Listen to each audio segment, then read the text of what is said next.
రెండవ తిమోతి పత్రికలో 3వ అధ్యాయములో అంచె దినాల్లో సంభవించేటువంటి వాటిని గురించి మనం చూడవచ్చు. అంచె దినాల్లో అపాయకరమైన కాలాలు వస్తాయని, అంచె దినములలో మనుషులు ఎలా ఉంటారో అక్కడ పరిశుద్ధాత్మ దేవుడు చాలా తేటగా తెలియచేశారు. అంచె దినాల్లో అపాయకరమైన కాలాలు వస్తాయి. ఇప్పుడు మనం ఉన్నది ఆ కాలమే. అపాయకరమైన కాలాలు ఎటు చూసినా అయ్యే కనబడుతున్నాయి. అపాయం, ప్రమాదం. మనిషిని మనిషి ముట్టుకుంటే ప్రమాదం. ఇంతకుముందు వేరే విషయాలు. ఇప్పుడు ఎంత భయంకరమైన పరిస్థితి ప్రపంచాన్ని చుట్టుముడుతోంది. దేవుడు ఎంత గొప్పవాడు. ఆయన మాట ఆకాశం భూమి గతించిన ఆయన మాట గతించదు. ఇంకా కింద చూడండి మీరు, మనుషులు స్వార్థపరులు, స్వార్థప్రియులు, ధనాపేక్షలు. ఇది బాగా ఎక్కువైపోతుంది. ఇవన్నీ కూడా ధనాపేక్ష. బెంకములాడేవాళ్ళు, అహంకారులు, దూషకులు, తల్లిదండ్రులకు అవిధేయులు. అంచె దినాల్లో కృతజ్ఞత లేని వాళ్ళు. దేవుడు ఎన్నో చేశాడు, ప్రజలకు కృతజ్ఞత లేదు.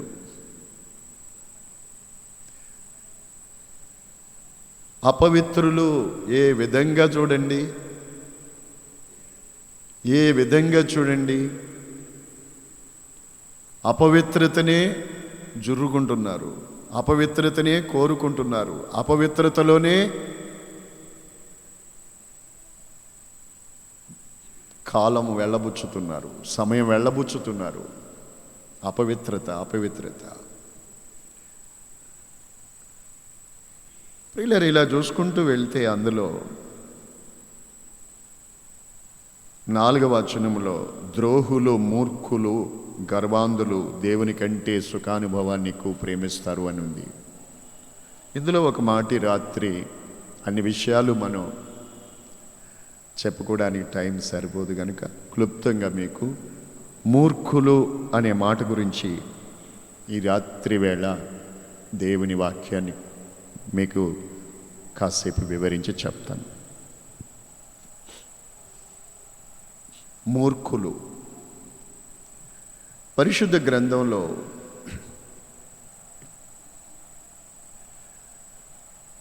సామెతలు 31లో మనం చూడొచ్చు.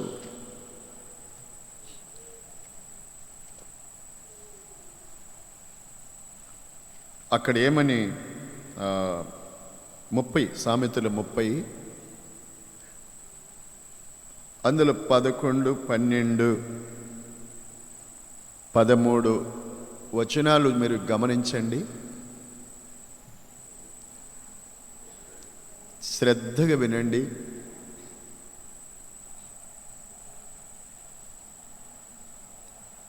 తమ తండ్రిని శపించుచు తల్లిని దీవించని తరము కలదు. తమ దృష్టికి తాము శుద్ధులై తమ మాలిన్యము నుండి కడగబడని తరము కలదు. 13 కన్నులు నెత్తికి వచ్చిన వారి తరము కలదు అని లేఖనంలో మనం చదువుకున్నాం కదా. ఈ అంచె దినాల్లో ఇప్పుడు మనమున్నది ఈ వాక్యాన్ని బట్టి చూస్తే ఇప్పుడు అవే మనకు కనబడతాయి లోకంలో. ఎలాగా?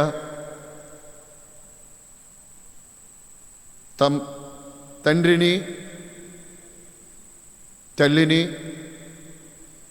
శపించే లేక దూషించే తరం, లేక తల్లిదండ్రులకు అవిధేయులై ఉండే తరం.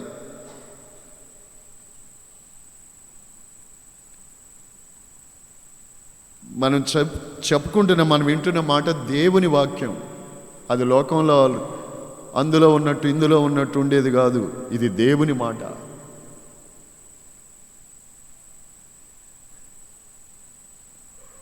తమ దృష్టికి తాము శుద్ధులై మాలిన్యము నుండి కడగబడని ఓ తరము గురించి మనం చదువుకున్నాం. తమ దృష్టికి తాము శుద్ధులు. పరిశుద్ధ గ్రంథంలో మనం చూస్తామండి. లూకాసు వార్తలో ఒక ఉదాహరణకి ఒక మాట ఉంది. జకర్యా, ఎలిజబెత్తులు, వాళ్ళు పాత నిబంధన భక్తులు, యాజకులు. వారిని గురించి ఏమని ఉందంటే, వారు దేవుని దృష్టికి నీతిమంతులు అని ఉంది. అసలు వాస్తవం ఏంటి? తను తాను నీతిమంతుడు అనుకునేవాడు, తన దృష్టికి తాను జ్ఞాని అనుకునేవాడు జ్ఞాని కాదు. అది వాస్తవం కాదు. కానీ దేవుడే ఒక మనుషుని గురించి చెబితే అది కరెక్ట్. అది దేవుని దృష్టిలోనే వాళ్ళు నీతిమంతులని చెప్పారు జకర్యా, ఎలిజబెత్తుల గురించి. కానీ ఇక్కడ ఇప్పుడు చదువుకుంటున్న మాటను చూశారండి. వాళ్ళు తమ దృష్టికి తామే శుద్ధులై తమ మాలిన్యము నుండి కడగబడని, అసలు కడగబడరు, కడుక్కోరు.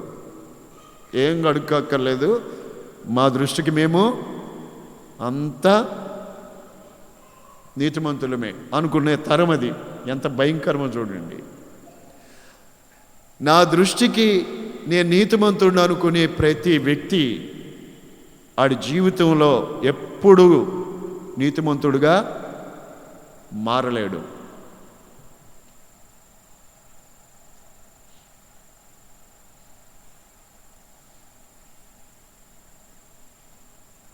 చూడండి, కన్నులు నెత్తికి వచ్చిన తరం. కన్నులు ఎక్కడికి వచ్చాయి? నెత్తికి.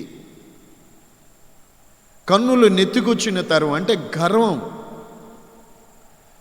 అదే మాటలు తిమోతి పత్రికలు ఇందాక మనం చదువుకున్నాం. ఇలాంటి తరం, ఇలాంటి తరాలు దేవుని వాక్యం చెప్పినట్టుగా ఇలాంటి కాలంలో ఈ రోజున మనము జీవిస్తున్నాం ఈ భూమి మీద. ఇలాంటి తరంలో మనం ఉన్నాం. యేసు ప్రభు వారు ఈ లోకంలోనికి వచ్చి ఆయన బోధించున్న రోజుల్లో మత్తయి సువార్త 11వ అధ్యాయంలో మాట్లాడారు. చూడండి, ప్రభువు చెప్పిన మాటల్లో ఏమంటారంటే, మత్తయి సువార్త 11:16, ఈ తరము వారిని దేనితో పోల్చుదును? ఈ తరము వారిని దేనితో పోల్చుదును? చూడండి, దేనితో పోల్చి చెప్పారు. ఎలా పోల్చారో చూడండి. సంత వీధుల్లో కూర్చుండి మీకు పిల్లను గురువి ఊదాం, కానీ మీరు నాట్యం ఆడలేదు. ఈ తరం వారిని గురించి ప్రభువు చెప్పిన మాట చూడండి. సంత వీధిలో కూర్చుండి పిల్లను గురువు ఊదితే మీరు స్పందించలేదు, నాట్యం ఆడలేదు.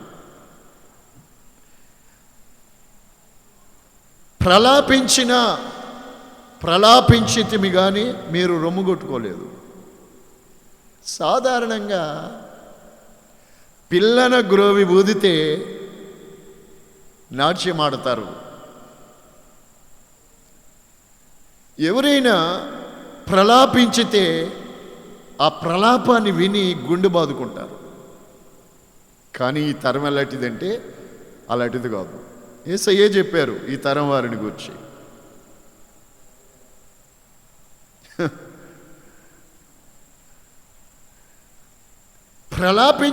ప్రలాపించి అయ్యో అని ఏడ్చినా వాళ్ళు రొమ్ము కొట్టుకోలేదు, గుండె బాదుకోలేదు. అయ్యో అని పిల్లను ఊదినా నాట్యమాడలేదు. ఈ తరం వారిని గురించి ప్రభువు చెప్పారు. ఇంకొక సంగతి కూడా దేవుని వాక్యంలో ఈ తరం వారిని గూర్చి, ఎలాంటి తరం ఈ తరాలు, మత్తయి సువార్త 12వ అధ్యాయము 41వ వచనం చూడండి. నినివే వారు యోనా ప్రకటన విని మారు మనసు పొందారు. అవును కదా?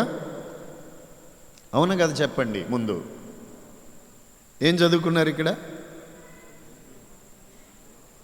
నినివే వారు యోనా ప్రకటన విని, అసలు నినివే పట్టణం గురించి యోనా గ్రంథంలో మీరు బైబిల్ చదవండి. చాలా చిన్న పుస్తకం. ఈ యోనా గ్రంథంలో యోనా పేరు మీద రాయబడిన గ్రంథం. నినివే యొక్క హిస్టరీ, నినివే పట్టణం యొక్క ప్రజల యొక్క సమస్త విషయాల గురించి ఆ కాలంలో క్లుప్తంగా పరిశుద్ధ గ్రంథంలో మనం చూడగలుగుతాం. ఈ నినివే ప్రజలు యొక్క పాపం, మొదటి అధ్యాయంలో నినివే పట్టణస్తుల దోషం లేక పాపం దేవుని దృష్టికి చాలా ఘోరంగా ఉంది. సోదరులారా వినండి. దేవుడు ఆకాశమందుండి భూమి మీద ఉన్న మనలందరినీ కూడా ఆయన చెప్పండి చూస్తున్నాడు. భూమి మీద ఉన్న ఏ దేశంలో ఉన్నా నీవు ఆయనకు మరుగు కాదు, మేము ఆయనకు మరుగు కాదు.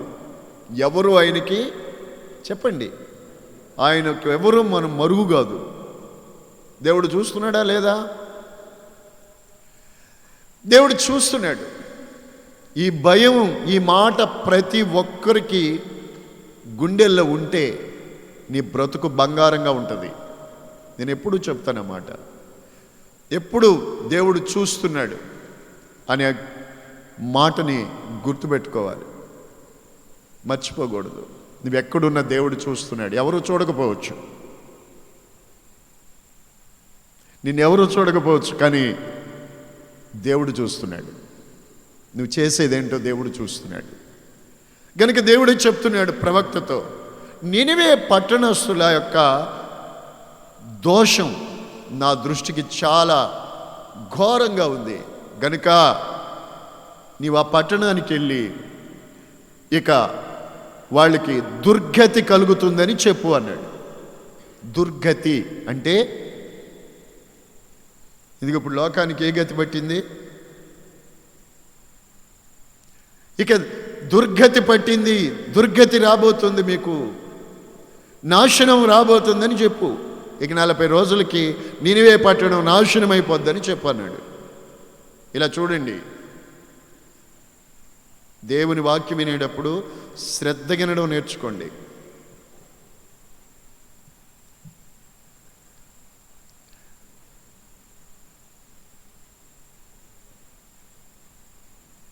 అయితే యోనా దేవుడు ఏర్పరచుకున్న పాత్ర, ప్రవక్త.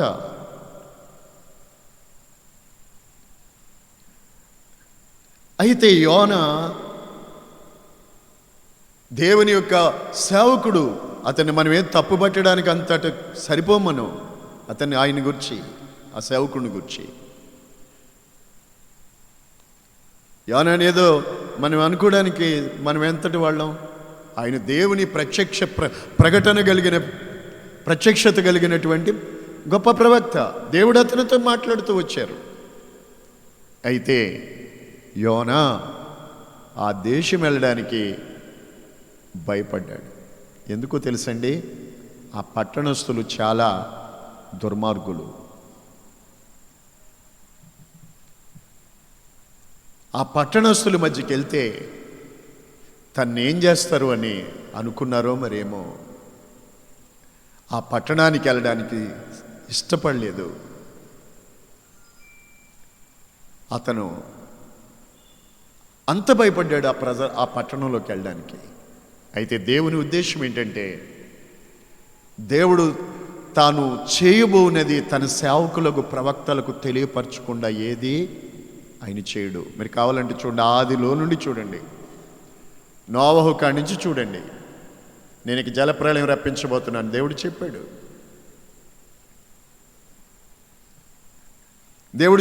దేవుడు ఆయన ఏది చేస్తాడో అది ఆయన చెప్తాడు. ఆయన ఏది చెప్పాడో అది చేస్తాడు. ఆయనకు నోరుంది, మాట్లాడుతాడు, కన్నులు ఉన్నాయి, చూస్తున్నాడు, చేతులున్నాయి. ఆయన ఏదైనా చేస్తారు.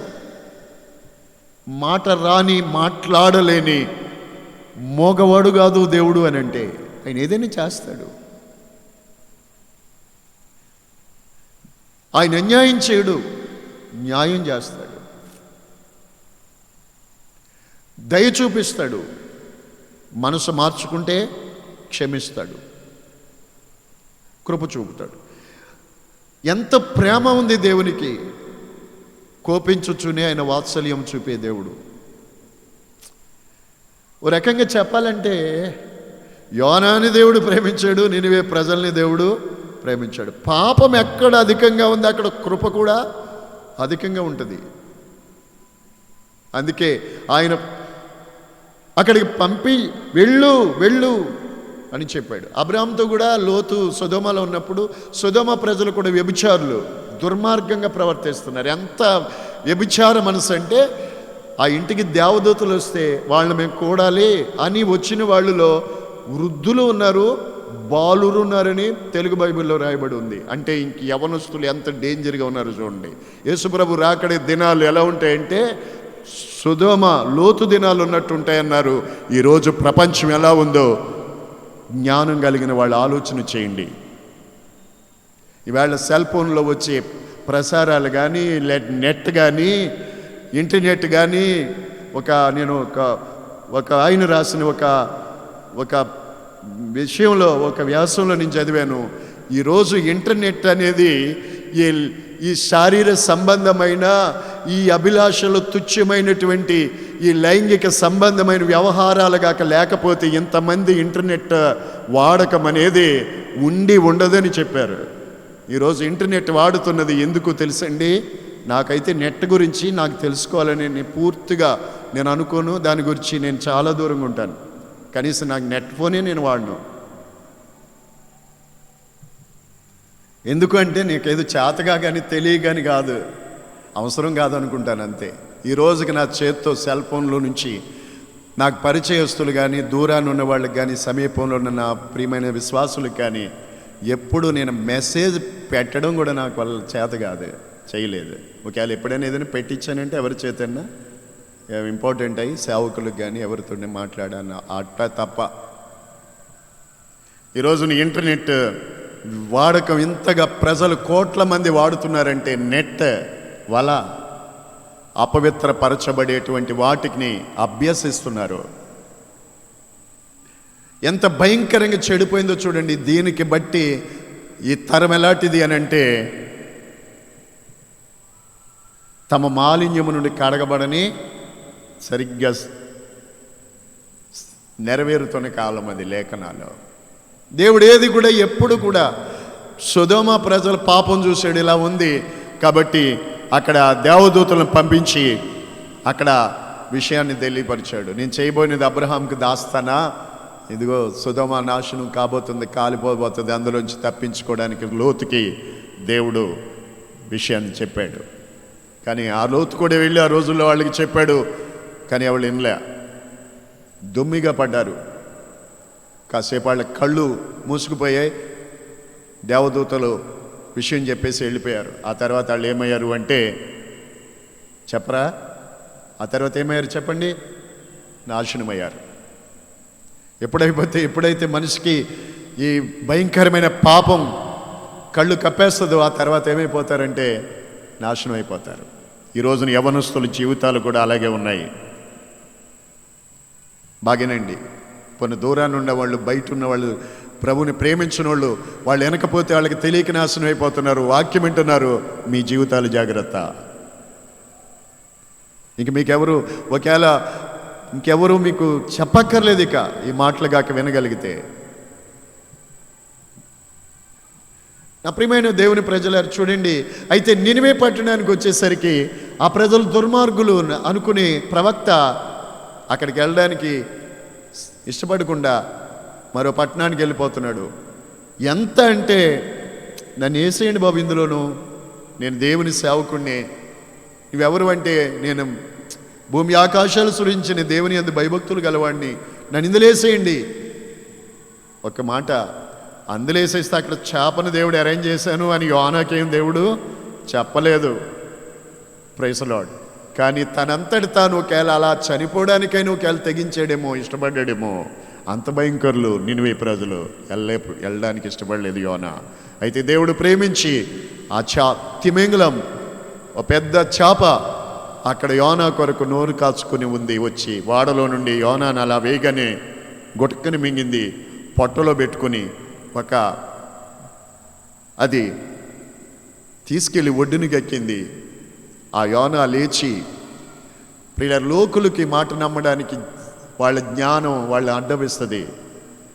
ఎందుకంటారా, నేను ఇంకో రకంగా వివరించడానికి నేను ఇష్టపడను యోనా గ్రంథాన్ని గురించి. నేను ఒకటి చెప్తాను, యోనా 3 రోజులు చేప కడుపులో ఉన్నాడు, ఎలా బతికాడు అని ఎవరైనా అడిగితే నేను ఒక్క మాట చెప్తాను, నేను విశ్వసించేది, చేప కడుపులో ఏముందో దేని కడుపులో ఏముందో నాకు అక్కర్లేదు, కానీ నా దేవుడు జీవము గలవాడు గనుక సచ్చిన లాజర్ని ఒక్క మాటతో బయటికి రా అంటే బయటికి వచ్చాడే. అతన్ని చేప మింగినప్పుడు ఏమైందేంటో మనకొద్దు, చేప కక్కినప్పుడు యోనా సజీవంగానే ఉన్నాడు. హల్లెలూయా. అంత ఆశ్చర్యమైన దేవుడైనా మన మానవ మెదడుతో మనం ఆలోచించకూడదు. ఆయనకు పోల్చలేము. బయటకు వచ్చాడు యోనా, శుభ్రంగా ఒళ్ళు దులుపుకున్నాడు, గడుక్కున్నాడు. ఏం చేశాడు?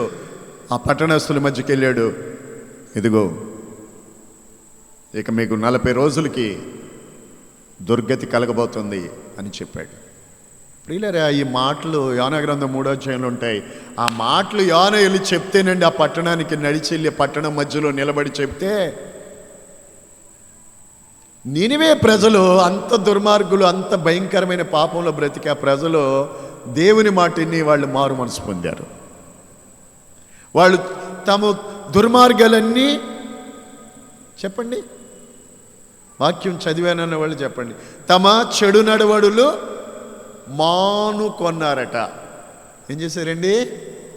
తమ చెడు నడవడులన్నీ మానుకొన్నారట. మానుకొన్న రాజు, అందరూ ప్రజలు కింద కూర్చున్నారు, తగ్గించుకున్నారు, బూడిదలో కూర్చున్నారు, తగ్గించుకున్నారు, ఉపవాసం ఉన్నారు. అయ్యో, దేవుడు తమ చెడు నడతలు మానుకున్నారట. దేవుడు అది చూశాడు, చూసి వాళ్ళ నాశనము చేయలేదు. ఆ మాట ఇక్కడ యేసయ్య చెప్తున్నారు. ఈ తరం వారు రేపొద్దున, ఇప్పుడు మీకు పిల్లనగురు ఊదాం అంటే సువార్త చెప్పాం, మీరు నాట్యం ఆడలా, రొమ్ము కొట్టుకున్నాం, ప్రలాపించాం, మీరు రొమ్ము కొట్టుకోలా, హృదయం పగల్లా, ఎన్ని చెప్పినా చచ్చిపోతారు, అయిపోయింది, నాశనం అవుతారు, చనిపోతారు. అయితే విమర్శ దినమున అందరూ ఆయన ఎదుట నిలబడాలి. ఆ విమర్శ కాలంలో ఈ తరం వారందరిని చూసి ఆ నినివే ప్రజలు 120,000 మంది, ఆ నినివే ప్రజలు యోనా ప్రకటన విని మారు మనసు పొంది, మా చెడు మార్గాలు ఇడుచుకున్నాం, మేము ఒక రక్షణ కలిగింది పాత నిబంధన కాలంలో. అరే, దేవుడు తన కుమారుని మీ మధ్యకు పంపి మీకు అన్ని అద్భుతాలు చేసి సువార్త చెప్పించారుగా, మీరు ఎందుకు విశ్వసించి రక్షణ పొందలేకపోయారు అని ఈ ప్రక్క నుండి ఈ నినివే ప్రజలు ఈ తరం వారు మీద నేరస్థాపన చేస్తారంటండి. ఆ కాలమందు నినివే ప్రజలు యోనా ప్రకటన విని మేము మారు మనసు పొందామే, మీరు దేవుని కుమారుడు వచ్చి మీ దగ్గరకు వచ్చి సువార్త చెబితే మీరు ఆయన అంగీకరించి రక్షణ పొందలేదు, మీ పాపంలో మీరు మృతి పొందారే అని వీళ్ళ మీద నేరస్థాపన చేస్తారంటండి. ఈ తరం వారి గురించి, ఈ తరం వారి మీద నినివే ప్రజలను నేరస్థాపన చేస్తారట, నేరం మోపుతారట. అరే మీరు ఎందుకు నమ్మలేదు? మేమెంత దుర్మార్గం ఉండేవాళ్ళు, దుర్మార్గులు మేము, సేవకుడిని పంపి దేవుడు చెప్తే మేము మా బ్రతుకులు మార్చుకున్నామే, మీరు ఎందుకు దేవుడి కుమారుణ్ణి మీరు సిలువేశారు, ఎందుకు ఆయన నమ్మలేకపోయారు మీరు? అరే ఎంత దౌర్భాగ్యులు మీరు, నేరం మోపుతారంట. నా ప్రియమైన వారులారా, ఈ తరము ఎలాంటిది అనంటే, ఇది ఎన్ని అద్భుతాలు యేసు ప్రభు చేసినా, ఎన్ని గొప్ప కార్యాలు చూసినా, ఎన్ని సువార్త వింటున్నా కానీ ఈ రోజున ఇంకా సంఘాల్లోనే విశ్వాసులు అనబడుతున్న వాళ్ళలోనే మారు మనసు పొందని వాళ్ళు, క్రైస్తవులు అనబడుతున్న వాళ్ళలోనే మారు మనసు లేని స్థితి, తమ మాలిన్యము నుండి కడగబడని వారు, మూర్ఖత్వం, మూర్ఖ స్వభావం. ఏమండి మూర్ఖత్వం అంటే ఏంటి? మూర్ఖత్వం అంటే, మూర్ఖత్వాన్ని గురించి సామెతల్లో కొన్ని మాటలు ఉంటాయి.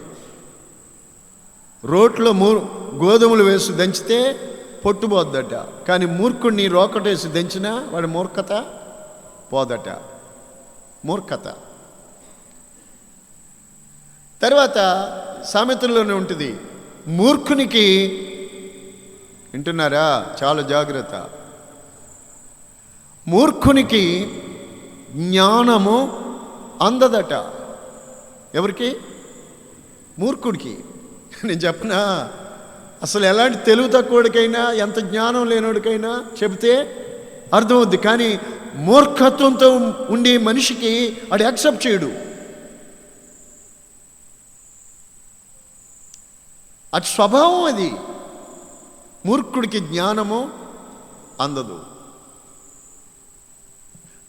అదో భయంకరమైనటువంటి స్థితి మూర్ఖత్వం. అంటే ఇంకా చెప్పాలంటే మూర్ఖత్వాన్ని గురించి వివరించడానికి ఒక్క మాటలో చెప్పాలంటే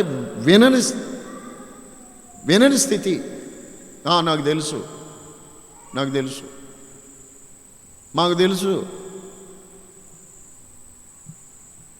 మాకు తెలుసు లెక్కలేని స్థితి అండి. అదే మూర్ఖత్వం.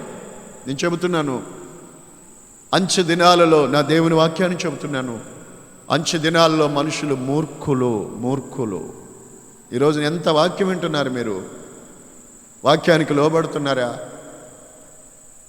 ఏది చేయాలో, ఏది చేయకూడదో, ఏది వద్దు, ఏది కావాలో అన్నీ తెలుసు, కానీ ఏ విషయంలో మీరు ఎలా ప్రవర్తిస్తున్నారు ఒకసారి ఆలోచన చేసుకుంటే బాగుంటుంది. తెలియక చేసిన వానికి తక్కువ దెబ్బలే, తెలిసి దెబ్బలకు తగిన పనులే చేస్తే ఎక్కువ దెబ్బలు తగులుతాయి, అనేకమైన దెబ్బలు తగులుతాయి. లోకాసు వార్తలు ఉంటుంది ఆ మాట. మూర్ఖత్వం. పిల్లలు పోగొట్టుకున్న ఎలుగుబంటి నన్ను ఎదుర్కోవచ్చు కంటే కానీ మూర్ఖ పనులు చేస్తున్న మూర్ఖుని ఎదుర్కోలేమటండి. ఇలాంటి కాలం అండి, కాలం. కనుక ఇప్పుడు మీకు ఇందులో ఈ తరం వారి గురించి చెప్తూ వచ్చాను. ఇప్పుడు ఈ తరములో ఇలాంటి ప్రజల మధ్యలో ఉన్న మనం ఏం చేయాలి? 2 విషయాలు మీకు ప్రాముఖ్యంగా 2 మాటలు చెప్తాను దేవుని వాక్యంలో నుండి, చాలా అవసరం, వినాలి. 1 అపోస్తలు కార్యాలు 2వ అధ్యాయం 40వ వచనం. మూర్ఖులు అగు ఈ తరము వారికి మీరు వేరే రక్షణ పొందాలి. హల్లెలూయా చెప్పండి. మొత్తం మీద టోటల్గా ఈ తరం ఎలాంటిదో యేసయ్య చెప్పారు, ప్రవక్తల ద్వారా చెప్పారు.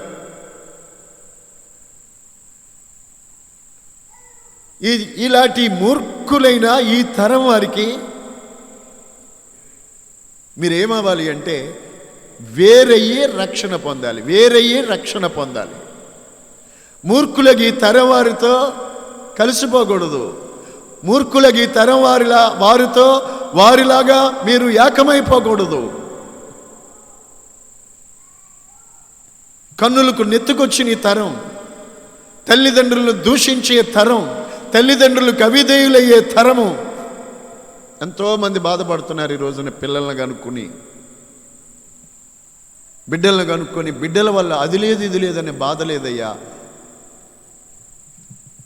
ఏది లేకపోయినా పర్వాలేదు, కానీ కన్న బిడ్డలే తల్లిదండ్రులకు ఈ రోజున దుఃఖాన్ని కలిగించి, శాపాన్ని తెచ్చిపెట్టి, బాధ కలగజేసే పిల్లలు కలిగి ఉంటున్న తల్లిదండ్రులు భూమి మీద ఎంతమంది ఉన్నారు ఈ రోజుల్లో. దేవుని వాక్యం నెరవేర్పు. ఎలాంటి తరం అండి ఈ తరం? కనులను ఎత్తుకొచ్చే ఆడవాళ్ళకి కానీ మగాళ్ళకి కానీ. భర్త అంటే భార్య కూడా లెక్కలేదు, భర్తకి లోబడాలి వాక్యం చెబుతుంది, అయినా లెక్కలేదు. ఏమండి, దేవుని వాక్యం ఇలా చెప్తుంది, మనం దేవుని సన్నిధి, దేవుని నామం ధరించుకున్నాం, మనం ఇలా ఉండకూడదని పురుషునికి లేదు, పిల్లలకి లేదు, యవనస్తులకి లేదు. ఎంత భయంకరమైన కాలం. అపోస్తులుడైన పేతురు పరిశుద్ధాత్మతో నిండుకొని మాట్లాడిన మాట ఎంత మంచి మాట అంటే, మూర్ఖులకు ఈ తరం వారికి మీరు వేరై రక్షణ పొందండి. వేరైతే వినాలి బాగా. మనం ఈ తరంలో ఉన్నాం, మనం కూడా ఇలాంటి మనుషుల మధ్యలో మనం ఉన్నాం. బాగా వినాలి. ఎక్కడ చూసినా ఉంటారు. ఈ మనుషుల మధ్యలో ఎలా ఉండాలి? 2 ప్రాముఖ్యమైన మాటలు మీకు తెలియజేస్తాను. మూర్ఖులకి ఈ తరం వారు ఎలాంటి వాళ్ళో చెప్పాను నేను మీకు ఇంతవరకు. అలాంటి వాళ్ళ మధ్యలో నీవు ఏమవ్వాలి? వాళ్ళతో నీవు ఏకమవ్వకూడదు, వారితో నీవు కలిసిపోకూడదు. వారు చేయు అసహ్యమైన కార్యాలు మీరు చేయకూడదు. వారిలాగా అపవిత్రమైన జీవితం మీరు జీవించకూడదు. కానీ మూర్ఖులకి ఈ తరం వారికి మీరు వేరై మీరు రక్షించబడాలి.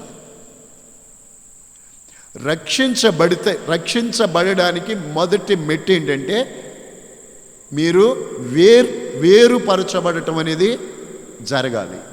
వేరుపరచబడనంతసేపు నీ జీవితంలో మార్పు అంటూ రాదు. వేరుపరచబడాలి. ఆ మూర్ఖులకు కడగబడని, ఆ మూర్ఖపు స్వభావం ఉన్నటువంటి అపవిత్ర జీవితం జీవించే ఆ మనుషుల్లో, వాళ్ళు నీ చుట్టాలు కావచ్చు, నీ స్నేహితులు కావచ్చు, నీ చుట్టూ ఉన్న వాళ్ళు కావచ్చు, సమాజం కావచ్చు, నీ తోటి క్లాస్మేట్స్ కావచ్చు, రూమ్మేట్స్ కావచ్చు, నీ తోటి పనివారు కావచ్చు, నీతోటి వారు కావచ్చు, ఎవరైనా కావచ్చు. అయితే నీవు వారిలో నుండి ప్రత్యేకించబడాలి. చూడండి, యోసేపుని గురించి ఓ మాట గుర్తు చేస్తాను మీకు. ఆదికాండము 49వ అధ్యాయంలో యాకోబు అంచె దినములలో కలగబో వాటిని గురించి ప్రవచించిన మాటలవి. ఆదికాండం 49లో యోసేపుని గురించి అక్కడ అందరూ తన కుమారులందరి గురించి మాట్లాడుతూ ఉంటారు, చెప్తారు. యోసేపుని గురించి మాట్లాడేటప్పుడు తన సహోదరులలో నుండి వేరుపరచబడినవాడు అని యోసేపుని గురించి చెప్పారు. యోసేపు తన సహోదరుల వంటివాడు కాదు, కానీ తన సహోదరులలో నుండి ప్రత్యేకించబడ్డవాడు, లేక వేరుపరచబడినవాడు. అందుకే తన సహోదరుల్లో నుండి వేరుపరచబడ్డాడు కనుక, సెపరేట్గా ప్రత్యేకించబడ్డాడు కనుక అతని నడినెత్తి మీదకి, అతని తల మీదకి దీవెన వచ్చింది.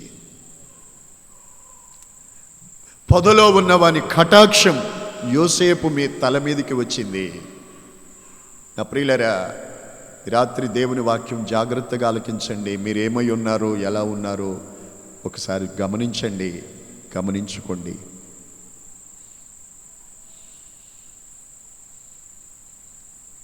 చాలా కాలంగా మీకు పిల్లనుగురు ఊదుతున్నాను, నేను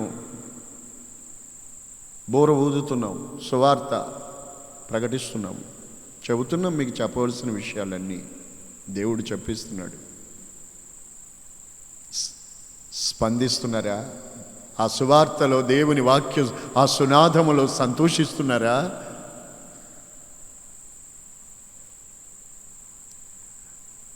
ఇంకా వాక్యమును కూడా నువ్వు ప్రత్యేకించబడకపోతే, కొంతమంది చూడండి ఆ నామకార్థుల స్థితిలోనే ఉంటారు. ఆ నామకార్థుల మధ్యలో ప్రత్యేకించబడాలి, లేకపోతే లాభం లేదు. కొంతమంది చూడండి ఆ త్రాగుబోతనే, లేకపోతే చెడ్డ మనుషులతోనే, చెడుగా ప్రవర్తిస్తున్న వాళ్ళతోనే విడిచిపెట్టరు. నేను చెప్తానండి, అవ్వ చేసిన తప్పు ఏంటంటే,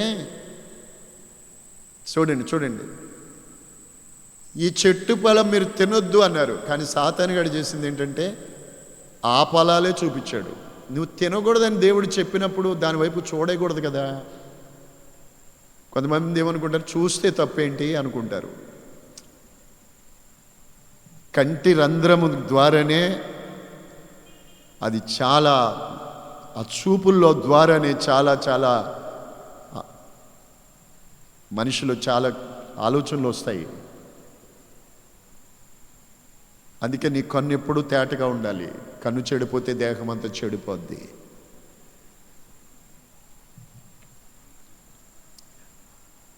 మనకు వద్దు అని దేవుడు చెప్పిన దానివైపు కన్ను కూడా ఎత్తకూడదు. మనం సమయం గడపడం వేస్టే, దాని ఊసు మనకు వద్దు. అక్కడ మన పాదం వెళ్ళకూడదు, అటు మనం చూడకూడదు. నేను ప్రభువుని నమ్ముకున్నప్పుడు నాకు లోకంలో అనేక మంది చిన్న వయసులు వాళ్ళు, నా వయసు కంటే పెద్దవాళ్ళు లోకంలో ఈ భయంకరమైన జీవితం చేసేటప్పుడు ఎంతోమంది నాకు పరిచయస్తులు ఉండేవాళ్ళు. చెడు మార్గాలు కదా. నేను దేవుణ్ణి తెలుసుకున్న తర్వాత మరలా ఒక్క వ్యక్తితో కూడా నేను సాంగత్యానికి నేను పోలేదు. ఈ రోజున సెపరేట్ అనేది లోకములో నుండి నీ వేరుపరచబడాలి. ఓ బిడ్డ తల్లి గడుపులో నుంచి వచ్చిన తర్వాత ఆ నాభి సూత్రం కట్ చేసి తల్లిని బిడ్డని వేరు చేస్తారే, అలాగ లోకంలో నుంచి వేరవ్వాలండి. లేకపోతే నీవు ఎప్పటికీ నీ జీవితంలో మార్పు రాదు. అందుకే దేవుడు అబ్రహాముని అందులోంచి బయటికి రమ్మన్నాడు. కుటుంబంలో నుంచి, అన్య జాతి నుండి, జనాంగం నుండి బయటకు వచ్చాడు. వేరుపరచబడాలి. ఆశీర్వదింపబడాలన్నా, రక్షించబడాలన్నా ఆ ఆచారాల్లో నుంచి, అలవాట్లలో నుండి, సాంగత్యాల్లో నుండి వదిలిపెట్టాలి. మూర్ఖులకి తరం వారికి, వాళ్ళు మూర్ఖులు వినరు గనక నువ్వేమవ్వాలి? వేరుపరచబడకపోతే నువ్వు మళ్ళా ఎప్పటికీ నువ్వు రక్షించబడలేవు. వేరుపరచబడాలి. యోసేపు వాళ్ళందరూ కూడా వాళ్ళు వేరు. అయితే యోసేపు వేరు. యోసేపు దైవభక్తి గలవాడు, దేవుని వైపు చూసేవాడు, దేవునికి భయపడేవాడు. యోసేపులో ఉన్నటువంటి ఆ ప్రత్యేకతనే దేవుడు చూశాడు, అతన్ని దేవుడు ఆశీర్వదించాడు. ఈరోజు నీవు కూడా లోకంలో నుండి వేరుపరచబడాలి.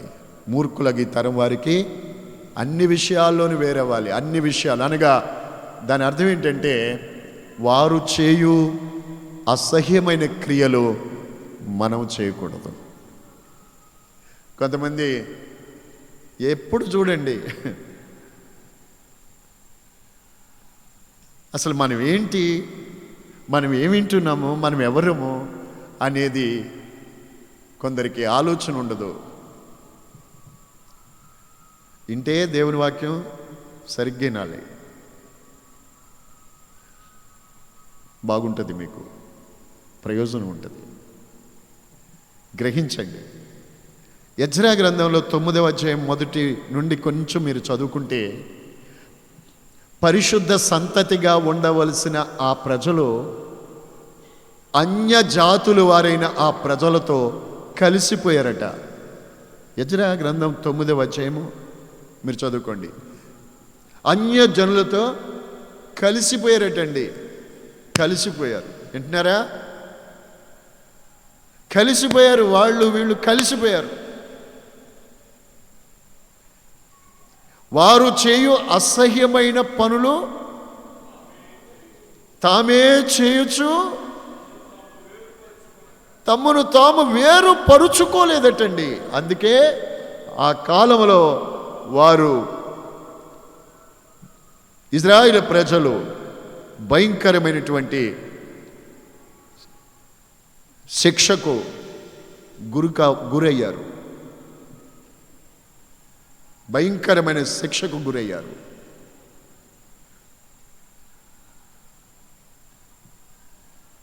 అన్యజనులతో కలిసిపోయారు. ఈ రోజున మీరు ఎలా ఉన్నారు? ఒక నిజమైన క్రైస్తవుడు అంటే ఎలా ఉండాలో చెప్తాను చూడండి. వాక్యం ఏమి చెబుతుందో అలాగ నీ జీవితం ఉన్నప్పుడే నువ్వు నిజమైన క్రైస్తవుడు, నిజమైన క్రైస్తవులు రాలివి. అది కాకుండా లోకములో నీ వేషం కానీ, నీ భాష కానీ, నీ నడవడి కానీ, నీ నడక కానీ, నీవు తినేది కానీ, చూచేది కానీ, త్రాగేది కానీ, మాట కానీ, నీవు చేసేది కానీ, ఏదైనా కానివ్వండి, వాక్యం ఏది చెబుతుందో అది నువ్వు చేయాలి. అంతేగాని వాక్యాన్ని కాకుండా నువ్వు ఎవరినో చూసి నీ వస్త్రధారణ కానీ, అలంకారం కానీ, అలంకరణ కానీ, నీ హెయిర్ స్టైల్ కానీ, ఏదైనా సరే దేవుని వాక్య ప్రకారం వాక్యం ఇచ్చారు, దాని ప్రకారం ఉండాలి మనం. సపోజ్ ఎలా అంటే మీకు చెప్తాను చూడండి. దాన్ని ఏమంటారంటే మోస అంటారు. మోస అంటే ఒక నమూనా లేక మాదిరి. సపోజ్ ఇటుకలు ఉన్నాయి కదా, మనం ఇల్లు కట్టుకునే ఇటుకలు ఉన్నాయి కదండి, దానికి మీకు తెలుసు కదా, దానికి చెక్కతో దాని ఎత్తు, దాని పొడవు ఎంత ఉండాలని చేస్తారు. దాంట్లో మట్టి పోసి దాన్ని పైకి తీస్తారు. ఆ తరువాత దాన్ని కాల్చుతారు. చూడండి, అది సేమ్ ఇది ఎంత ఉందో దానికి సరిపోతుంది. అది మూస. మనం దేవుని వాక్యము మన కొలతలో,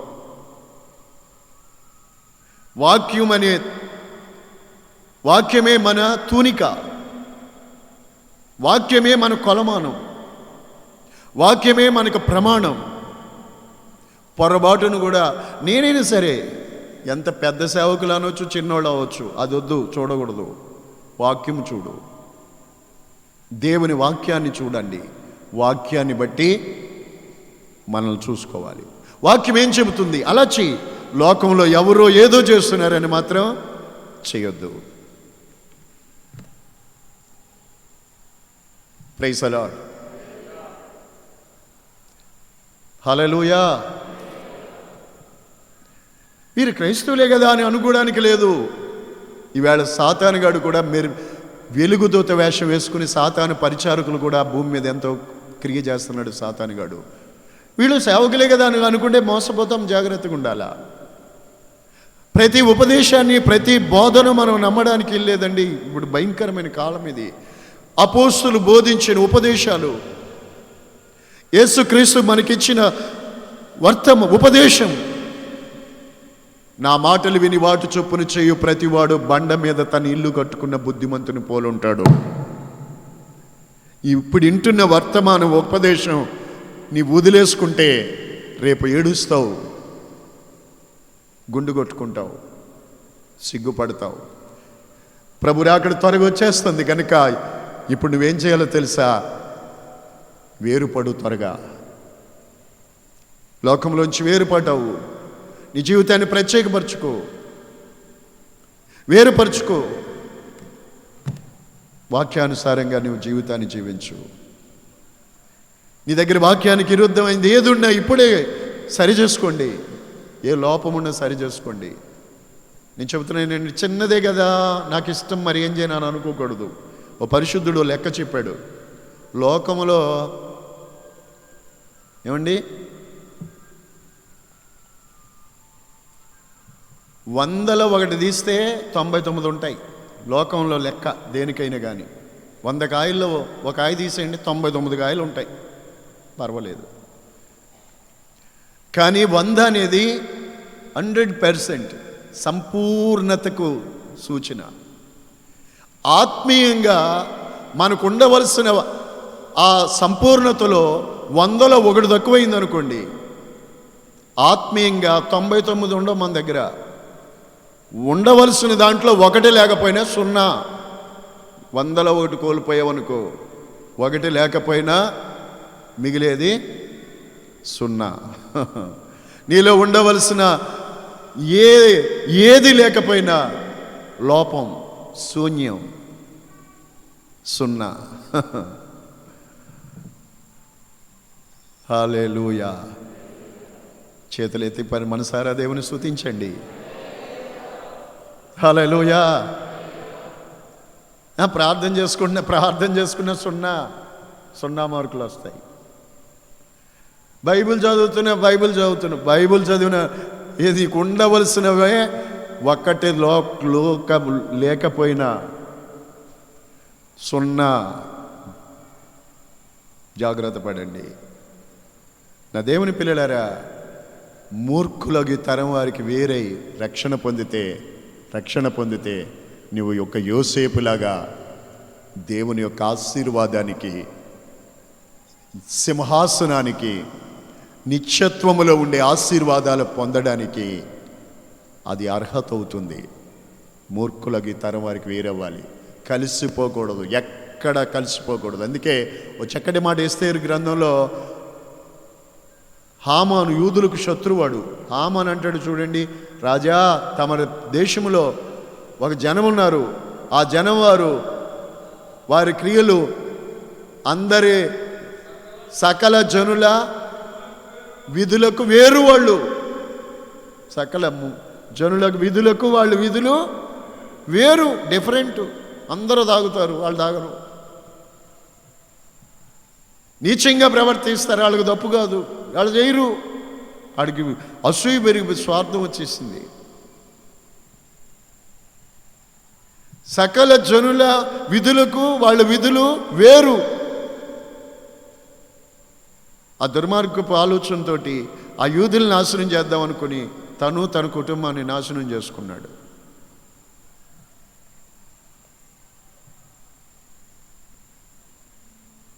మనిషికే ఇంత తెలివి ఉండి, ఇలాంటి ఇంత యుక్తి ఉండి, ఇలాగ ఏదైనా బలమో ధనమో పదవో పలుకుబడో ఉంటే ఇలా చేయాలి, అలా చేయాలి, నేను ఏదైనా చేసేస్తానని చిటికలు ఎత్తే మరి పైన ఉన్నవాడు ఆయనకేం దమ్ము లేదా నీకన్నా?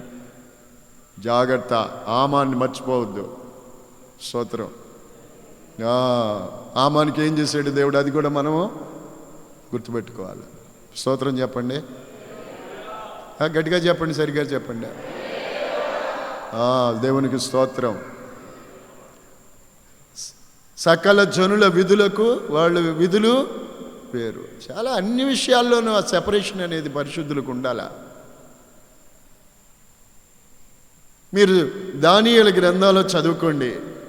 దానియేలు అతని తోటి యూదా దేశం నుండి వచ్చినటువంటి భక్తి గల యవనస్తులు, అతని స్నేహితులు షద్రక్, మెషక్, అబేద్నగో అని పేర్లు పెట్టారు కదా, అవి బబులోని దేవతల పేర్లు. ఏం పెట్టుకుంటే పెట్టుకోండి, ఏ పేరుతో పిలిస్తే పిల్లండి, కానీ ఏమండి ఏ పేర్లు పెట్టుకోనివ్వండి, పేరు మార్చగలవేమో కానీ మా హృదయాంతరంగాన్ని మాత్రం మార్చలేవు కదా. పేరు పెట్టుకుంటే పెట్టుకో. ఇంకో మాట చెప్పను నేను, మీకు ఏదైనా పేరు పెట్టుకుంటే పెట్టుకోండి, పెట్టుకోవద్దని నేను చెప్పట్లేదు. వాక్యంలో దేవుడు కూడా, పరిశుద్ధులు కూడా కొన్ని పేర్లు, సీమోను, పీటర్, ఇక నీవు అలాగా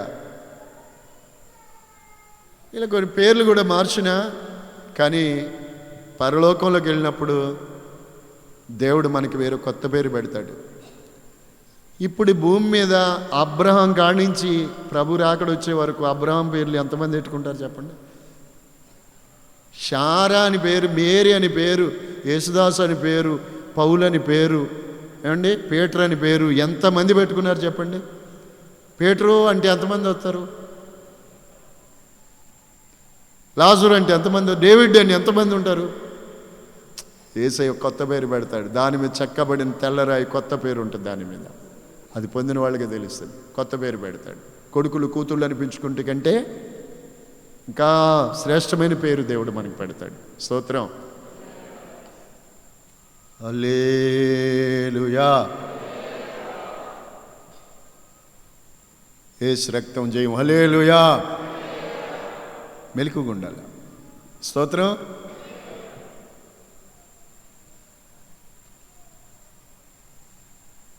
ఏం చెప్పాను నేను? వాళ్ళు ఉన్నారు చూసారా, వాళ్ళ గురించి ఏమన్నారు వాళ్ళు? అయ్యా, మీరు నియమించినటువంటి భోజనం కానీ పానము కానీ ఆ ద్రాక్షరసం కానీ వాళ్ళు లక్ష్య పెట్టలేదు. చూసారా, వేరుపరచబడిన జీవితం మనకి ఎక్కడైనా అవసరం. అందుకనే దేవుడు గొప్పగా వారిని ఆయన నామఘనత కొరకు దేవుడు ఆ పాత్రలుగా వాడుకున్నాడు. ఎప్పుడు చూడండి, నీవెప్పుడైతే ప్రత్యేకించబడతావో అప్పుడే నీకు రక్షణ, నిత్యత్వములో ఆశీర్వాదం కలుగుతాయి అనడానికి ఈ ఎగ్జాంపుల్ చెప్తున్నాను. వేరుపరచబడాలి. లోకంలో ఉండే మూర్ఖులతోటి తమ కళ్ళులు ఎత్తుకొచ్చిన తరం ఇది. ఇతరులతోటి లాగా నీవు ఉండకూడదు. నువ్వు పిల్లవాడివా, అందరి పిల్లవాడిలాగా ఉండకూడదు. నువ్వు పెద్దవారివా, నువ్వు అందరిలా ఉండకూడదు. నువ్వు ఎలా ఉండాలి అని అంటే అన్ని విషయాల్లో కూడా దేవుని వాక్యాన్ని బట్టి ఉండాలి. Praise the lord. ఓకేనా? రెండవది ఎలా ఉండాలో మనం రెండో మాట చెప్తాం మీకు. ఇంకొక విషయం, ఫిలిప్పీ పత్రిక, ఫిలిప్పీలకు రాసిన పత్రిక, ఓకే, 2వ అధ్యాయము 14వ వచనం. మీరు మూర్ఖమైన వక్ర జనము మధ్య నిరపరాధులు, నిష్కళంకులను, అనింజులునైన దేవుని కుమారులగునట్లు సనుగులు సంశయాలు మాని సమస్త కార్యాలు చేయాలి. ఎలాగా వింటున్నారా? మీరు మూర్ఖమైన వక్రజనము మధ్య నిరపరాధులు. ఎలా ఉండాలి?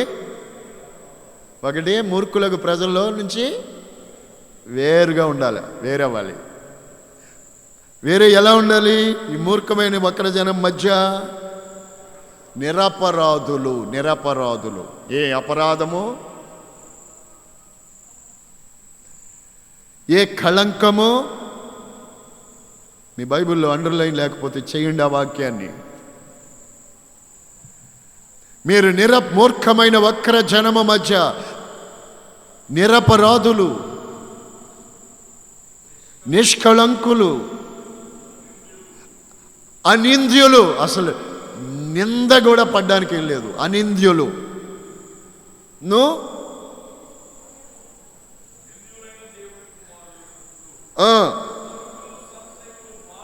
మాని సమస్త కార్యాలు చేయాలి. స్తోత్రం. 16, అట్టి జనము మధ్య జీవవాక్యమును చేత పట్టుకొని. హల్లెలూయా. అట్టి జనము మధ్య మనం ఎక్కడ ఏ తరంలో ఉన్నామో చెప్పుకుంటూ వచ్చాం కదా, వింటూ వచ్చాం కదా. ఈ మూర్ఖమగు ఈ తరము వారిలో మనం ఏమవ్వాలి? వేరే రక్షణ పొందాలి. ఒకటి. రెండవది, ఈ మూర్ఖమగు ఈ మనుషుల మధ్యలో నీవు జీవవాక్యాన్ని ఇదిగో చేత పట్టుకొని లోకమందు జ్యోతుల వలె ఉండాలి.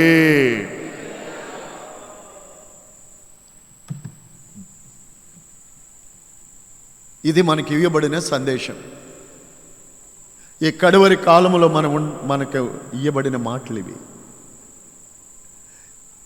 ఈ మూర్ఖమైన సమాజంలో, మూర్ఖమైన మనుషుల మధ్యలో, తమ మాలిన్యము నుండి కడగబడని తరము వారిలో, కన్నులు నెత్తుకొచ్చిన తరం కదా.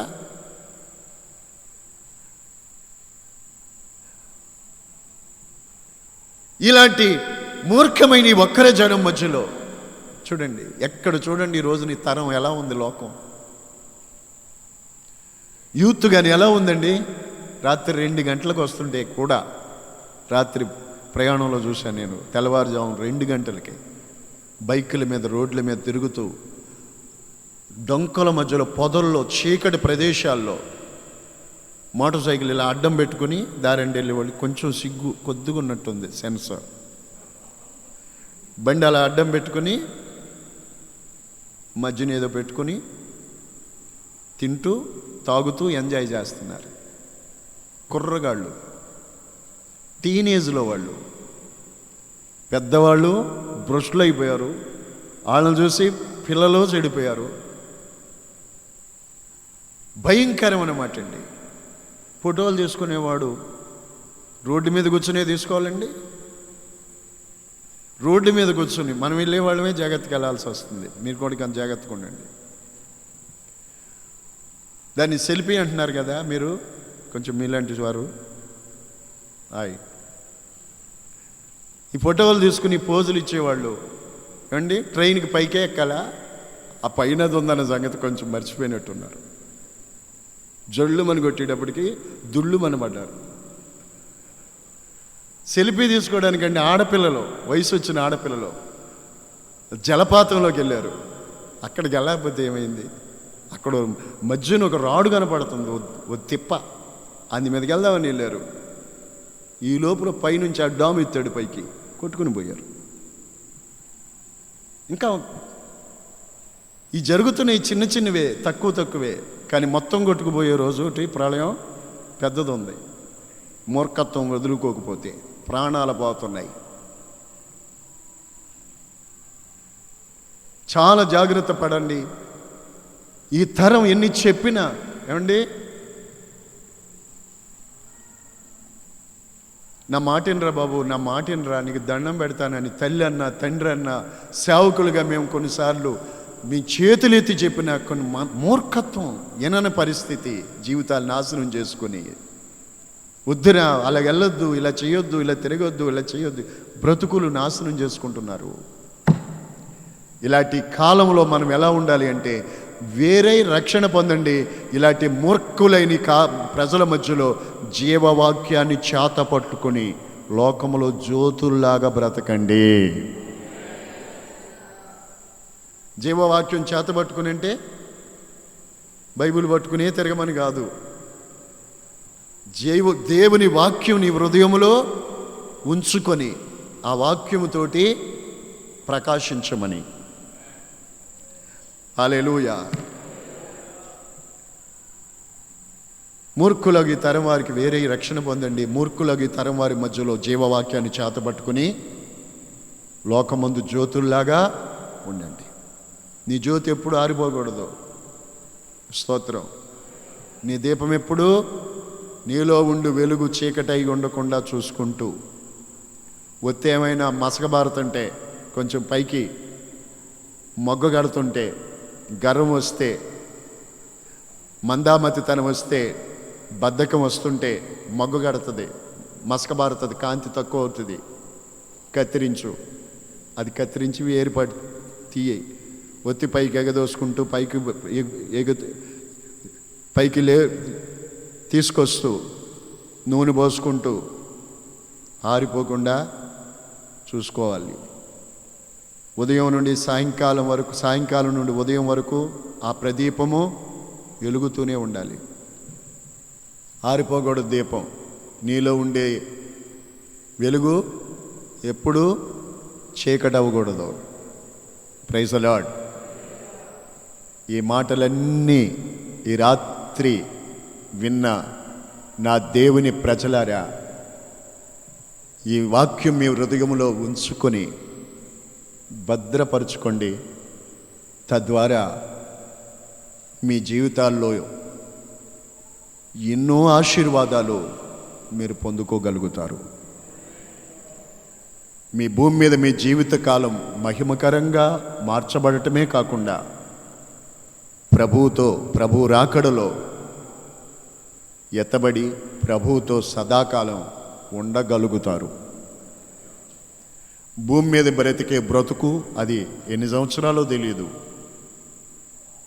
మూర్ఖమైన వక్రజనం మధ్యలో లోకంలో ఆయన రక్షించబడ్డ ప్రతి వ్యక్తి ఒక జ్యోతులాగా ప్రకాశిస్తూ బ్రతకాలి. గట్టిగా చెప్పండి. నువ్వు రక్షించబడ్డావు కదా, నువ్వు వెలిగించబడ్డావు కదా, నువ్వు వేరుపరచబడ్డావు కదా, నీవెప్పుడూ లోకములో ఆ మూర్ఖుల్లా కాకుండా ఆ వక్రజన మధ్యలో జీవవాక్యాన్ని ప్రదర్శిస్తూ, వాక్యమును బట్టి ప్రవర్తిస్తూ ఈ లోకమందు జ్యోతుల్లాగా విశ్వాసులైన దేవుని బిడ్డలు ఉండాలి. అందరూ తల్ల వంచండి, కండ్లు మూయండి. మోకాళ్ళలో నుండి ప్రార్థన చేస్తాను. అలాగున మీ జీవితాలు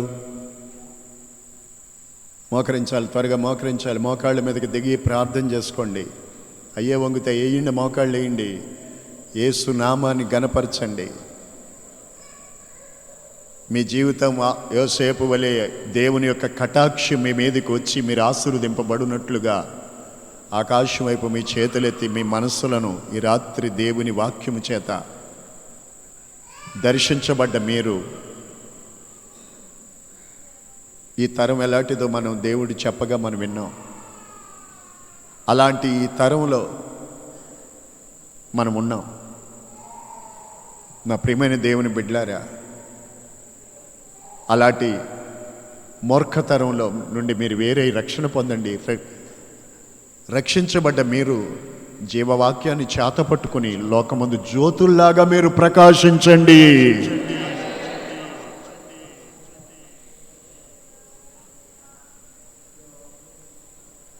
అందరూ కళ్ళ మూసి ప్రార్థన చేయండి, చేతులు పైకెత్తి ప్రార్థన చేయండి. దేవుని బిడ్డలారా ప్రార్థన చేయండి, ప్రార్థన చేయండి. మీరు ఎలా జీవించుచున్నారో, ఎలా మనం జీవించాలో ఈ రాత్రి దేవుని వాక్యం మనం విన్నాం. ప్రభు మాటలు మీ హృదయాలు నింపుకున్న వాళ్ళైతే మీరు పరవశించు చెందుతారు, మీరు పరవశము చెందుతారు. పరలోక ఆనందమే మీ హృదయాల్లో నింపబడుతుంది. దేవుని సన్నిధి మీరు అనుభవిస్తారు. దేవుని మాటలన్నీ మీ హృదయాల్లో నింపుకున్న వాళ్ళైతే దేవుని స్తుతించండి, ప్రభుని ఘనపరచండి. మన మేలు కొరకు, మనతో ప్రభు మాట్లాడిన ప్రతి మాట కొరకు ప్రభుని స్తుతించి దేవుని నామాన్ని ఘనపరచుదాం, పరిశుద్ధాత్మని ఘనపరచుదాం.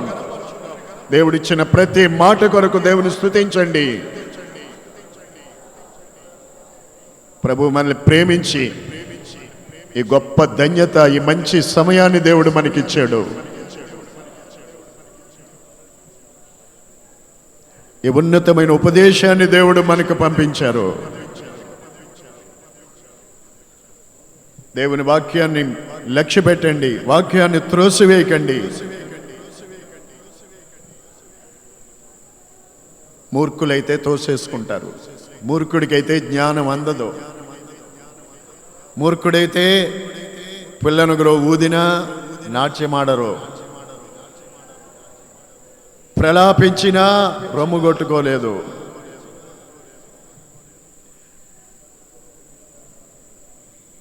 ఓ రోజు రొమ్ము కొట్టుకోవాల్సి వస్తుంది. ఇప్పుడు పశ్చాత్తాపడకపోయినట్లయితే, రొమ్ము కొట్టుకోవడం, ప్రలాపించి పశ్చాత్తాపడి దేవుని దగ్గర పశ్చాత్తాపడకపోతే గాక